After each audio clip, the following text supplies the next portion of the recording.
scene of my tape. One of them is a mother who has her child. Remember, I had a 7-month-old at the time. Had her child on a baby Bjorn right in front. She was in complete distress.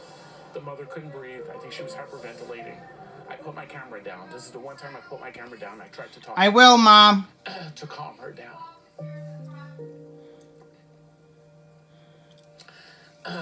Because I couldn't imagine what it would be like to have your child and have all of this calamity around. It was one of those things where I'm glad I was a human being before I was a cameraman. So looking back 20 years later, I don't know where she is. I don't know. The child must be 20 years old in a couple of months, but I'm glad I did that. You know, I'm glad that's one of the things. I stopped being a journalist and I was a father.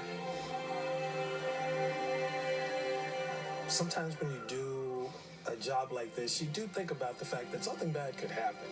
But that was a day where really something really bad happened. As soon as we got onto the streets of Manhattan, there were nothing but fire engines going down like 2nd Avenue heading to Lower Manhattan. So we just tailed onto one of those folks going down and just followed them as far down as we could go. And myself and my cameraman at the time, we got out the truck and started walking toward the World Trade Center. We're going up against waves and waves of people going in the opposite direction. And here we are going in that direction toward the World Trade Center because people were leaving that area in droves. Just like the first World Trade Center bombing, the people came out, they were wet. And that's how I knew who was in the building. That's what I remembered from the first time, because the sprinkler system goes off in the building when something like that happens. Significantly more than the last one, but it only lasted 10 seconds. You were actually here during the World Trade Center bombing? Yes. You remember that? Yes. In comparison, you're saying was... This seems a good deal worse. We were just, out there, and then I walked into a deli.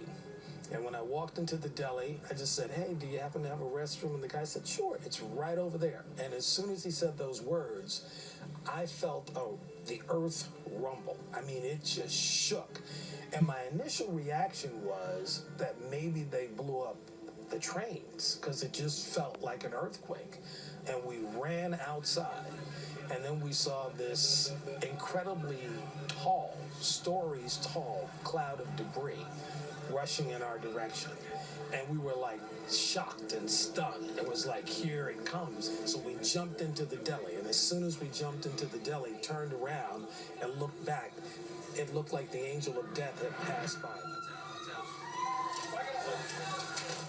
The deli window went from being bright, sunlight filled to absolute darkness. And it was like you really realized that you were inside of something terrible. People were putting their hands up on the glass. You could see this hands prints coming across the glass as they reached and kind of crawled their fingers along the glass to find the door handle, to pull it open. And as they were pulling it open, like I said, that dust was pushing in to the store. But eventually you started to see these gray figures completely top to bottom. Like I said, you couldn't tell what they had on. You couldn't tell if they were black or white. You couldn't tell anything. They were just completely gray. Tell me, the whole building. I'm looking for the staging area. I work for the Red Cross. Right. Yeah, the whole building went down. It took maybe 7 to 10 minutes for the dust to kind of finally settle. There was a lot of things. People were looking for places to hide in the deli because nobody just had a sense of what was going to happen. We finally went back out. There was still dust particles in the air. It looks like a nuclear winter out here. But the cloud had started to lift, and it was more gray than just complete darkness.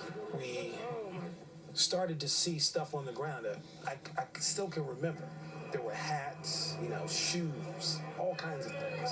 And the soot on the ground was several inches thick. And it was just like incredible. And then people were walking out of the dust coming toward us with tears running down their faces, but they're still encrusted in that gray soot. You just knew that it was the worst that you ever wanted to imagine.